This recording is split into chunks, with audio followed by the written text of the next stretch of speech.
Hey, what's going on everyone? Welcome to my first ever video where I'll be sharing with you guys a case study on my monster website that I'm building. So in this video, I'll be sharing with you who I am, the thought process behind kind of why I'm making this particular website, and the kind of mathematics behind it as well. I'll also be sharing with you some kind of early data from the analytics that I'm starting to see as far as these session locations. I'll also be sharing with you the content strategy that I'm doing, the backlink strategy, and also the current traffic that I'm getting for the website as well. So pretty much the main reason for me making these videos is that I've seen many other YouTubers out there share their process and journey for making websites. So I'm really passionate about SEO. I do really believe it's a great tool for allowing you to kind of get to financial independence and just live a more free life.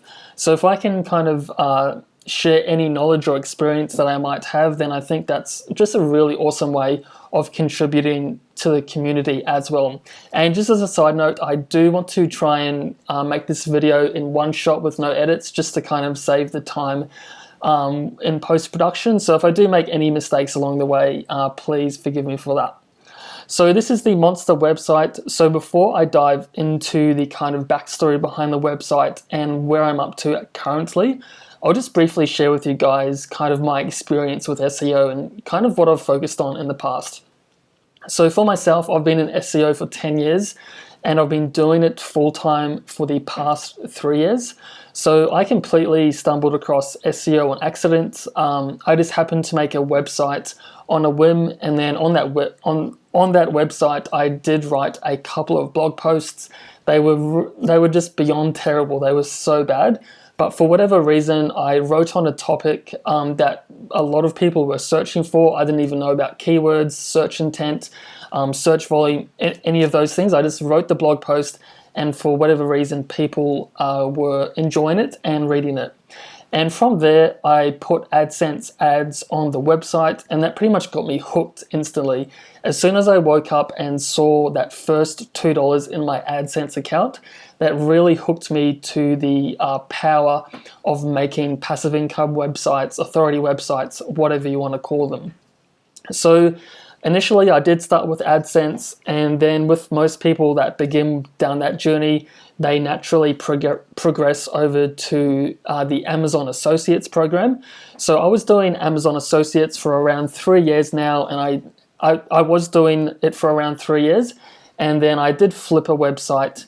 And kind of since then, I've really started to diversify away from Amazon. I'm building no new Amazon websites whatsoever, as I really do think that Amazon simply does not give a crap about its associates. They're consistently cutting down the commissions, and I think ultimately Amazon will just completely monopolize the search intent and the search queries for products themselves. They've even got people writing their own product pages and the best X for Y pages as well. So I think for Amazon affiliates in particular, I think it's just not heading in the right direction, to be honest. So that was pretty much one of the main reasons why I decided to completely diversify away from Amazon. So I mainly started websites in digital products, as these affiliate programs are really, really generous. In some cases, they'll pay you $20 to $120 for each conversion, and you can also negotiate rates and things like that. So from an affiliate's perspective, it's a really, really great way of leveraging kind of small to medium amounts of traffic that you simply cannot do on the Amazon affiliate websites. So right here are just a few graphs of some websites that I've made. The top left one was one that I created in the start of 2019, and this one just exploded. It was getting close to 10,000 views a day, and I'm also in the process of selling this one as well. And down here we have one of the affiliate websites that I started and then sold, and a couple of other websites that I currently have that are affiliate websites, and they are in a non-Amazon affiliate niche. So that's pretty much my journey to where I am at the moment. So with Amazon affiliate marketing, or any affiliate marketing for that fact, it is a really kind of hard game to be in at times, particularly if you're in a niche that's really cutthroat and really competitive. You really have to stay on top of the game, updating content, building backlinks, pursuing the same verticals and things like that to really stay on top. And even if you do get into a niche relatively early, you might dominate that area for a couple of years, but eventually the bigger websites are going to discover these niches and they're going to kind of broaden their tentacles into those markets and start competing with you as well. So from being an affiliate, this is something that I have found quite a lot. And this was actually one of the main kind of reasons for me making this website that's going to be 100% ads based. So this is something I'm really excited to sink my teeth into.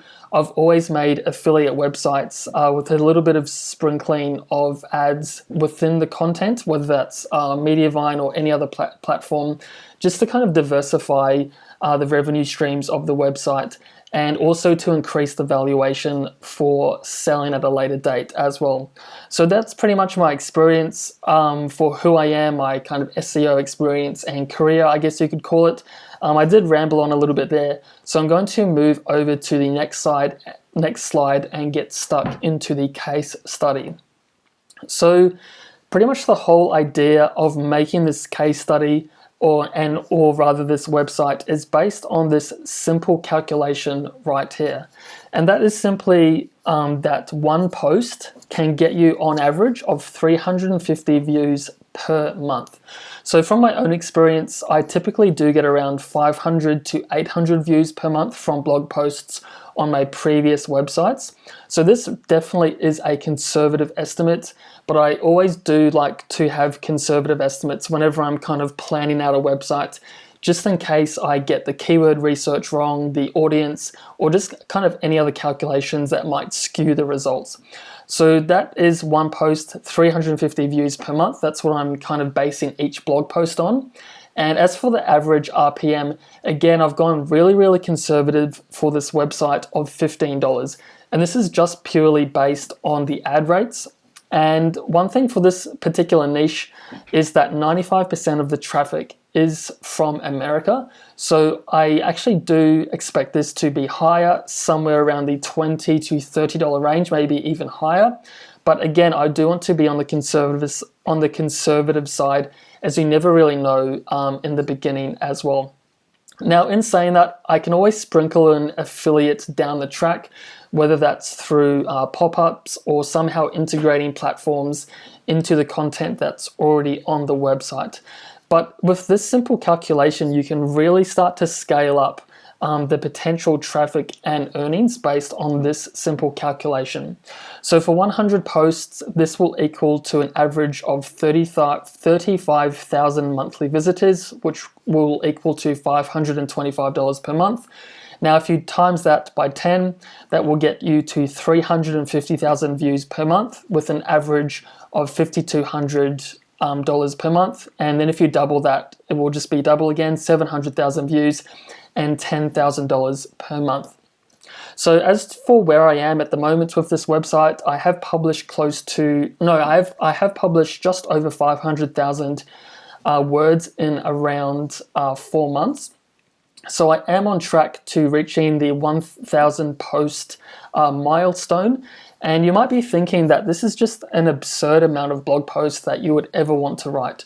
So you are completely right in that aspect. So for affiliate marketing, which I've done previously, if you're going to write a guide, best X for Y reviews, or anything of that nature, you typically have to do at least 2,000 words to sometimes 5,000 words. So you really, really have to go above and beyond to get that traffic and really stand out in that landscape. However, for this particular website, it's 100% informational posts. There's no buyer intent or anything of that nature. So if these blog posts, so if I say 100 blog posts, that might be an average word count of 700 words to 1,200 words.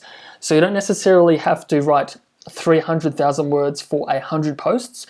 You might actually only have to write 100 posts, 90 posts, 80, 120, whatever it might be. So the initial investment up front isn't as much, and the earning potential isn't as much as well, But in saying that, I do find informational content is a lot easier to scale as well. So moving on to the next slide, and this is something that I'm really excited about, which I mentioned in the previous slide, and this is the traffic location. So with this particular niche, one of the main reasons why I did decide to dive kind of headfirst into this and really put all my chips in on this one project was the traffic and where it's coming from. So as you can see here, the United States is making up close to 94% of the traffic for the website. And that is just a really great indication that I'm seeing so far, as ad rates in America are insanely high. In most niches, they're kind of 20, 30, 40, and in some cases $50 per 1,000 page views. So once you kind of have that in mind, you can really kind of start to invest in a lot of content and invest in good content as well. And as for the session by device, this is something that I am a little bit concerned about. At the moment, 83% of visitors are coming from mobile. So I obviously do want to move as many visitors onto desktop as possible. Now, this isn't something that I have control over. This is just what people are searching the terms for, as mobile ad rates are typically 30 to 40% lower than desktop. So obviously you want more people viewing your website on desktop. As the ads are bigger, you have sticky sidebar ads, video ads, and so on. But out of all the slides for this case study, this is definitely getting me the most excited as to where the traffic is coming from. Now, moving on to the next thing, I'll be sharing with you guys the content that I'm publishing on the website. So all of the content on this website is 100% outsourced. I think I actually wrote maybe one 600-word blog post just to give to a writer as an example of how you could write the content, the tone, and just the featured snippet as well. So once I kind of created a few content templates and a sample, then I was able to outsource this to different writers. So I am using 3 platforms for writers at the moment. I'm using Upwork, ProBlogger, and Writer Access. So as for the amount that I'm paying for content, it does range from $25 to $40 per 1,000 views. Now that is definitely on the higher end for informational content. I know a lot of people get away with $20 to $25 per 1,000 words, but for this particular niche, since it is primarily based for an American audience, I do really have to focus on American writers, as they do have that kind of just natural language that someone in America can pick up on, and they also do have expertise just by living in America with this particular niche as well. So most of my writers are coming from the ProBlogger job board, which is really awesome, highly recommend it. Then Upwork, and I'm also trialing Writer Access as well. And Writer Access is working out for me really well so far. I've already found 2 really fantastic writers on there that are already writing amazing content. I didn't need to train them at all. I just gave them the SOP document on how to format the posts, how to research the subtopics and things like that, and they were pretty much on their way. So I am kind of investing quite a lot into content. I'm publishing around 150,000 words per month. So that roughly is around $5,000 to $6,000 USD per month that I'm investing into this project. And I do have the advantage of investing into this with my own capital, as I've previously sold other websites. So I'm taking some of the profits from websites that I've sold and I'm reinvesting them back into new projects. So as for where I'm at with the word count, I've published 525,000 words, and this is just an Ahrefs kind of little graph of the keywords that are ranking within the SERPs. So pretty much nothing was going on from the start of February, which was when I initially purchased the domain and put the first article on the website. And around May, things just really started to take off. And out of all the websites I've made, I've never seen one take off this quickly. And I think the primary reason for this is that I've front-loaded so much content within pretty much the first couple of months. So with affiliate websites, the strategy that I usually take is that I do batches of content, as you obviously don't want to put all of your eggs in one basket, especially if it's in a really competitive niche, as you might just be fighting a losing battle. But since all of the content on this website is 100% informational, the competition is pretty much zero. In most cases, there's no competing articles. So I did feel very, very confident putting my eggs into one basket for this particular project, and it has been paying off so far, which is really, really great to see.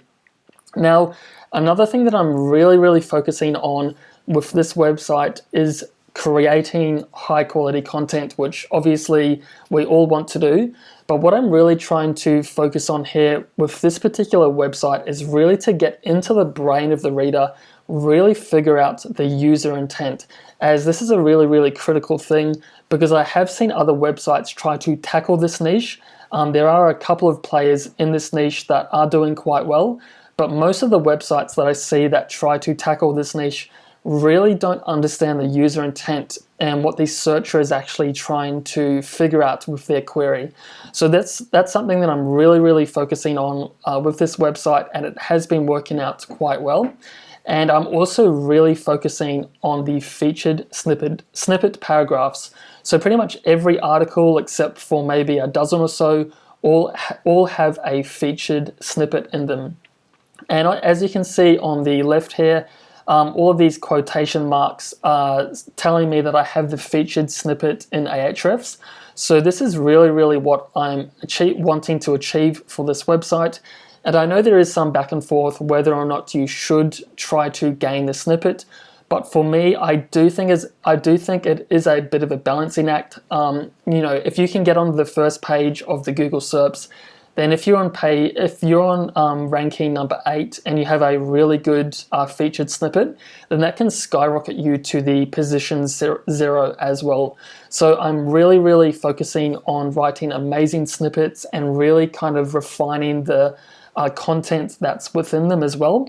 And if I do gain a featured snippet, I'll actually go back and kind of wordsmith it as well and try to make it even better, just so the reader is actually really kind of getting what they want when they read it as well.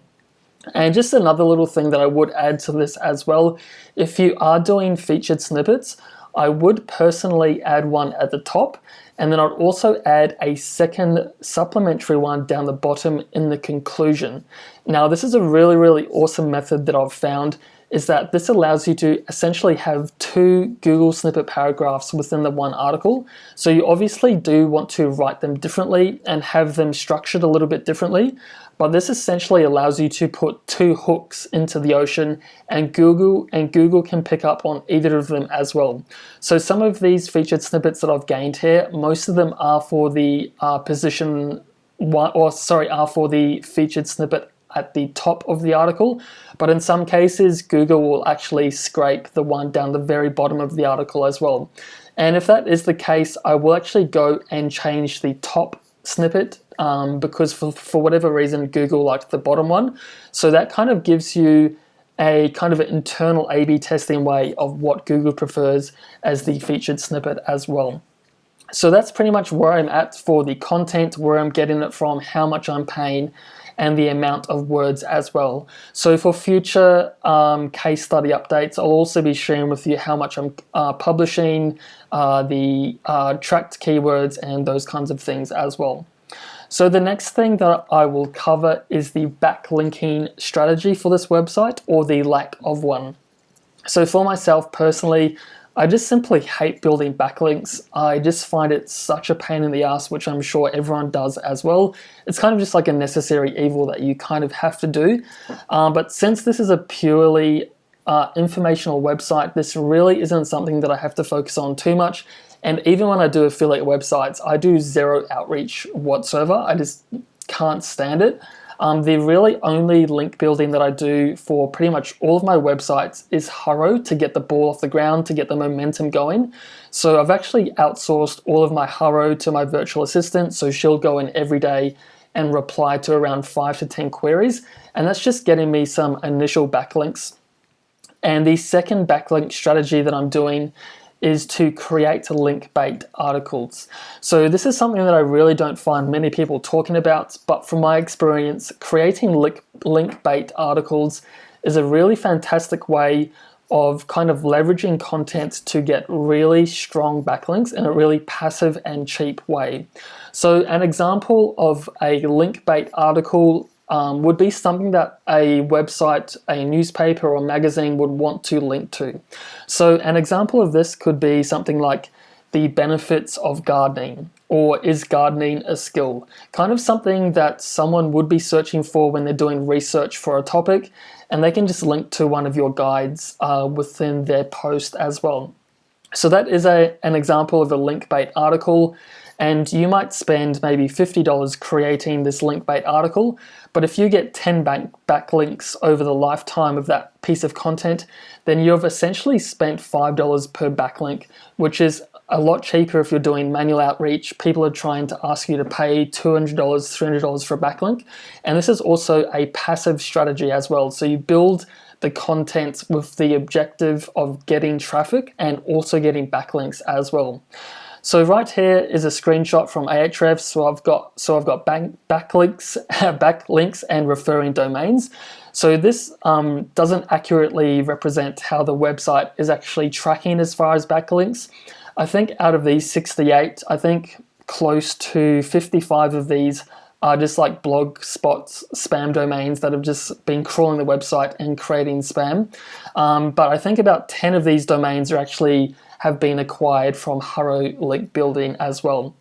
So in reality, I've only really made about 10 backlinks from Haro, and the link bait articles are still starting to rank, so I will expect those to start acquiring backlinks in the coming months as well. So moving on to the next one, and this is the traffic. So I did start this website at the start of February, around the 3rd or 4th, I believe, was when the first post was published, and I also did purchase the domain at the start of February as well, and this is a completely fresh domain. It's not expired. There's no previous backlinks to it whatsoever. So this really does show you guys that you can build websites quite quickly with a completely fresh domain name. So I was contemplating buying a expired domain name from ODYS Global. However, after shopping around for this particular niche, I was going to have to spend around $3,000 to $5,000 for a high quality expired domain name. Now, I was really close to buying one, but then I kind of thought to myself, pretty much the main reason for me buying the domain name is to speed up the process of getting out of the Google sandbox, as you typically can start to rank content a lot sooner. So I really am on no time constraints, so I was happy to just buy a $10 domain name from Namecheap and then just start publishing content on it as well. Now, instead of buying, say, a $3,000 domain name, I can instead divert that into investment into content, which I believe will give me a larger and greater return over the long term as well. So right here we have the traffic from the 3rd of Feb to the 31st of May. So as you can see, not much was going on for around a month and a half. And this is all organic search, and I should have done an overlay of social and direct traffic. But what I actually did around the end of March was I did some Facebook ads to one of the posts on the website. Now, this is something that I've done past with my other websites, and this is something that I've seen other SEOs talk about, and that is to get some traffic onto the website within the first 2 months. And this typically can really speed up the process of getting your website out of the Google sandbox. So Google has actually stated that this does not work. However, from my experience and other SEOs' experience, this actually does work really well. So if you're finding your website is really just not picking up any momentum in the Google SERPs, then maybe try and promote one of your articles with Google Facebook ads, or maybe Reddit ads, or maybe even just publish a post on Reddit and see if you can get some direct traffic that way as well. So what I did here around the end of March was I did a Facebook ad. I think I was spending around $20 a day for 5 days promoting one of my blog posts. I think it was getting around 600 views a day, around here. And then as soon as I stopped the ads, around 3 days later, the traffic just went up about 500%. And then ever since then, the traffic has just been going on a roll, as you can see here. So from the start of May to the end of May, I think this is just shy of 10,000 organic views. I think it's about 9,500. But from 0 to 9,500 in 4 months, this is a really, really promising sign for this website that I'm really happy to see. So pretty much since the inception of the website, I have seen around 500% growth month over month. Now, this obviously isn't going to continue. You usually do see this in the infancy of the website from month 0 to month 9. So I am hoping that this growth keeps continuing the way it is for the next 3 months, hopefully, with the amount of content that is published on the website and also the amount of content that I am publishing as well. So there is a lot of more content that is yet to be indexed. I know a lot of other people out there have been having problems with their content being indexed, and I also have been having the same issues with this particular website. At the moment, there's still around 150 blog posts that are yet to be indexed, so they have been crawled, but Google, for whatever reason, hasn't put them in the SERPs. And one thing that I have noticed is that the first batch of content that I put on the website, only a handful of those posts are actually indexed, but all of the new posts that I publish, they pretty much index and show up in the SERPs within a couple of days. So what I'm doing now is going back to those first couple of hundred blog posts and just manually indexing those within Google and seeing if that resolves that issue as well. But that's pretty much where I am with this website, guys.